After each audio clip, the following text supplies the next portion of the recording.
నాకు ఇందాక ఏమైంది? ఇందాక మంచి మాట చెప్తేనా అలా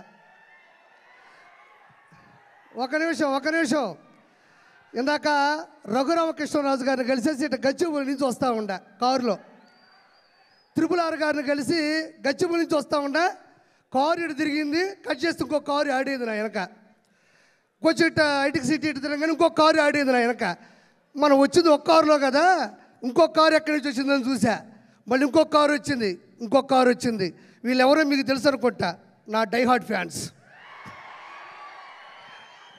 మొత్తం అక్కడి నుంచి ఇక్కడ వరకు ఆ కారు ఈ కారు మొత్తం కలిపి నాకు ఫ్యాన్స్ కాదండి, డైహార్డ్ ఫ్యాన్స్ ఉంటారు నాకు. నేను ఎట్ట పోతుంటే అట్ట వస్తుంటారు. సరే ఇదేందబ్బా ఇది ఈ విధంగా తిరుగుతున్నారు నా వెనక. సరే ఇప్పుడు నేను ఎట్ట కాపాడుకోవాలి, నేను ఎట్ట సెక్యూర్ చేసుకొని భయంతో వస్తూ ఉన్నా. కట్ చేస్తే లొకేషన్ చూస్తూ వస్తున్నాను, టక్కన వాళ్ళు అలా వస్తూ ఉన్నారు. కట్ చేస్తే చిరంజీవి గారు కటౌట్ కనబడింది అంతే. నిజంగా నాకు ఎంత ధైర్యం వచ్చిందంటే, వాళ్ళు ఎంతమంది వచ్చినా సరే ఒక్కసారిగా మెగా అభిమానులు తాలూకు ఆ బొమ్మ కనబడిందంటే ఒక్కోడికి దెమ్మ తిరుగుతుంది.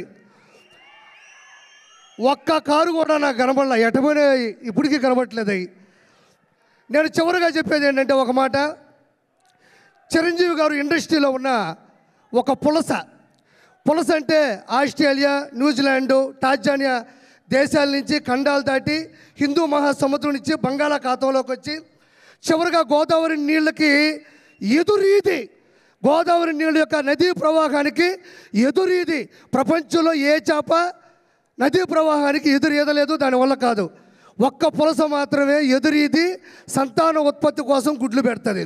As it is in industry, megastar Chiranjeevi గారు కూడా మొగల్తూరులో పుట్టి నెల్లూరులో పెరిగి యాక్టింగ్ నేర్చుకొని చెన్నైలో అవకాశాల కోసం తిరిగి హైదరాబాద్లో హిస్టరీని సృష్టించి, అంటే నదీ ప్రవాహానికి ఎదురీదే చేప పులస అయితే కష్టాల్ని, నష్టాల్ని, బాధ్యతల్ని, బాధల్ని ఏ మాత్రం తల వంచకుండా, తల దించకుండా అదే ప్రవాహ వేగానికి ఎదురీదే ఏకైక జీవి చిరంజీవి.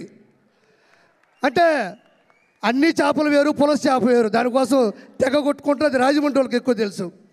సో అలాంటి గొప్ప వ్యక్తి మా నెల్లూరులో చాలా రోజులు చదువుకున్నారు. పవన్ కళ్యాణ్ గారు సెంట్ జోసెఫ్ స్కూల్లో చదువుకున్నారు, వాళ్ళ సిస్టర్స్ మా దగ్గర చదువుకున్నారు, విఆర్ లా కాలేజీలో కూడా చదువుకున్నారు.